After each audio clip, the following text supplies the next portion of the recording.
There is a profound spiritual frustration that occurs when you lift your voice to heaven, only to feel as though your words are bouncing off a ceiling of brass. You fast, you plead, and you bring your urgent needs before the throne. Yet the atmosphere in your room remains completely dead, silent, and heavy. Many believers assume this silence means God is simply saying no, or that He has turned a blind eye to their suffering. But Scripture reveals a far more jarring reality. God's hand is never too short to save, nor His ear too heavy to hear. Instead, our own daily rhythms can construct an invisible, legal barricade that intercepts our devotion before it ever reaches the altar. When the Apostle Peter warned husbands to live considerately with their wives so that their prayers would not be hindered, he exposed a monumental kingdom secret. Our horizontal daily habits directly dictate our vertical spiritual access. If you are tired of operating under a closed heaven, you must examine the hidden breaches in your routine. We are going to expose the 7 daily habits that are actively blocking your prayers, counting down to the absolute highest stakes spiritual barrier at number 1. Look closely at your lifestyle, because you might be cutting off your own lifeline to heaven. Number 7 is the daily habit of relational discord and unresolved domestic strife. You cannot cultivate a toxic environment in your home and expect a pristine atmosphere in your prayer closet. In 1 Peter chapter 3, verse 7, husbands are explicitly commanded to honor their wives so that their prayers are not hindered. This law of the kingdom applies universally to how we treat those closest to us.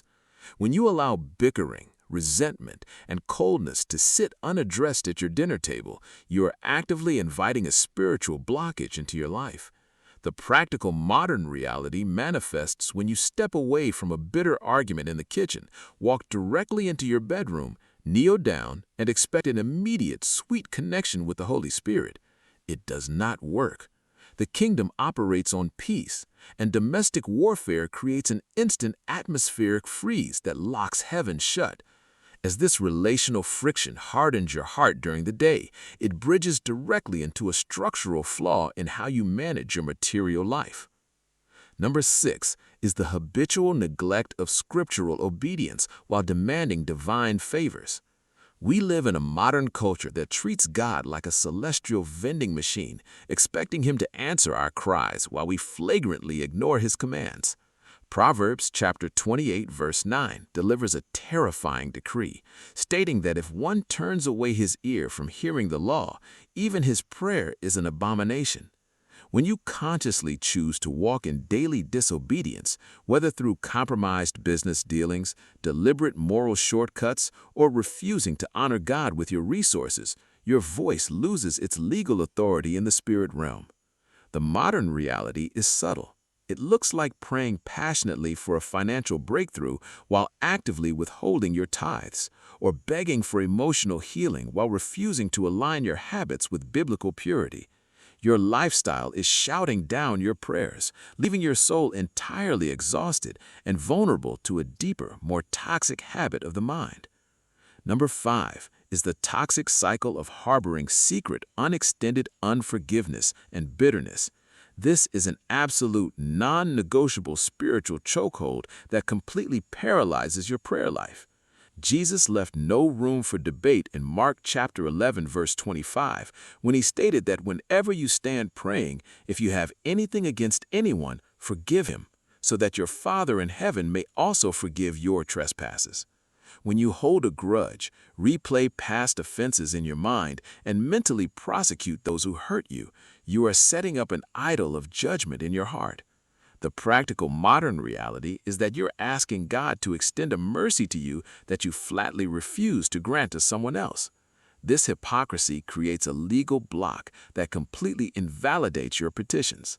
The heavens remain silent because you're holding the keys to your own prison, allowing bitterness to rot your inner man and directly contaminate the very words that leave your lips. Number 4 is the casual habit of practicing double-mindedness and operating in perpetual doubt. You cannot approach the Creator of the universe with a heart full of skepticism and expect a supernatural response. James chapter 1 verses 6 and 7 commands that when we ask, we must ask in faith, without doubting. For the one who doubts is like a wave of the sea driven and tossed by the wind. That person should not expect to receive anything from the Lord. When you pray out of mere religious obligation, constantly checking your watch and mentally planning your backup options in case God fails, your double-mindedness acts as an instant spiritual filter. The modern reality looks like speaking words of faith for 5 minutes in the morning and then spending the next 12 hours speaking anxiety, defeat, and panic over your family and future. This constant fluctuation completely destabilizes your spiritual authority, leaving your altar completely cold and leading to a structural blind spot in your lifestyle choices.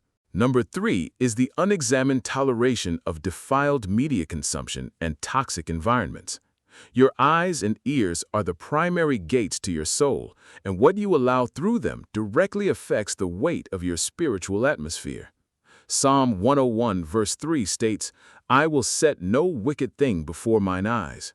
Yet the modern daily reality is that many believers spend hours soaking in entertainment that celebrates witchcraft, mocks biblical marriage, normalizes hypersexualization, and glorifies godlessness. When you fill your mind with spiritual garbage all evening, you are conditioning your spiritual faculties to operate in a low carnal frequency. The moment you try to pivot into deep intercession, your mind is flooded with the images, themes, and dark residue of the media you willingly consumed.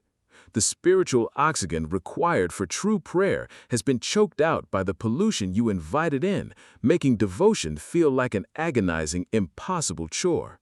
This sensory defilement completely blinds you to how you treat the vulnerable around you. Number 2 is the habit of ignoring the cry of the poor and operating in systemic selfishness. God takes the treatment of the broken, the needy, and the hurting deeply personally. Proverbs chapter 21 verse 13 warns that whoever shuts their ears to the cry of the poor will also cry out themselves and not be answered. In our fast-paced modern world, it is incredibly easy to develop a calloused, insulated routine that completely filters out the suffering of others. You might be focused entirely on your own comfort, your own safety, and your own advancement, spending lavishly on temporary pleasures while ignoring clear Holy Spirit prompts to bless someone in need. When your lifestyle is entirely self-centered, your prayers become inherently self-serving. James warns that you ask and do not receive because you ask amiss to spend it on your own pleasures. Heaven shuts down when your petitions are driven by greed rather than kingdom advancement, bringing us to the absolute number 1, highest stakes barrier that completely destroys all spiritual breakthrough. Number 1 is praying with hidden, unconfessed, and intentionally tolerated sin in your life. This is the ultimate catastrophic barrier that completely severs your connection to the throne of grace. Psalm 66 verse 18 lays down an absolute spiritual law. If I regard iniquity in my heart, the Lord will not hear me. Notice it does not say God cannot hear. It says He will not hear. When you choose to maintain a secret life, harboring a hidden addiction in the dark, engaging in systemic dishonesty, feeding a secret pornography habit, or living in deliberate rebellion while maintaining a righteous outward appearance, you are living in treason against the kingdom of God. This hidden compromise completely strips you of your legal standing in the courts of heaven. You can cry louder, fast longer, and use the most eloquent words, but as long as you are actively protecting the very sin that grieves the Holy Spirit, your prayers are legally blocked. It is the absolute highest stake because it leaves your entire life completely exposed, entirely stripped of its divine canopy of protection. To tear down these invisible walls, clear the air, and reopen the heavens over your life, you must actively stand in your authority and repent. Let us pray this protective deliverance blessing over your life right now. Heavenly Father, I ask that you shine your holy light into the deepest corners of my heart today. By the power of the blood of Christ, we break every legal hold of unconfessed sin, we repent of all hidden bitterness, and we renounce every habit of disobedience that has blocked our prayers. We command every heavy brass atmosphere over this life to shatter immediately. May your Holy Spirit flood this mind and home with absolute purity, total alignment, and unhindered access to your presence. We declare that the heavens are open, our voice is heard, and our life is sealed under your divine canopy of protection. Amen.